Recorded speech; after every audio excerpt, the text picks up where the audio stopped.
চাঁপাইনবাবগঞ্জ সরকারি মহিলা কলেজের নবীনবরণ ও সাংস্কৃতিক অনুষ্ঠান অনুষ্ঠিত। আমাদের চাঁপাইনবাবগঞ্জ প্রতিনিধি মাহিদুল ইসলাম ফরহাদের পাঠানো তথ্য ও ভিডিও চিত্রে ডিডি ডেস্ক রিপোর্ট।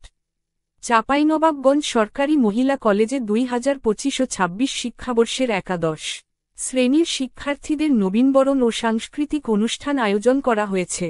27 নভেম্বর বৃহস্পতিবার সকাল 10 ঘটিকায় অত্র কলেজে মাঠ প্রাঙ্গণে অনুষ্ঠিত হয়। উক্ত অনুষ্ঠানে সভাপতিত্ব করেন চাঁপাইনবাবগঞ্জ সরকারি মহিলা কলেজের অধ্যক্ষ প্রফেসর ড. বিপ্লব কুমার মজুমদার। স্বাগত বক্তব্য দেন অত্র কলেজের বাংলা বিভাগের বিভাগী প্রধান ও আজকের অনুষ্ঠানের আহ্বায়ক মোহাম্মদ আনোয়ারুল ইসলাম। অনুষ্ঠানে প্রধান অতিথি হিসেবে ছিলেন রাজশাহী মেডিকেল বিশ্ববিদ্যালয়ের মাননীয় উপাচার্য প্রফেসর ড. মোহাম্মদ জাওয়াদুল হক।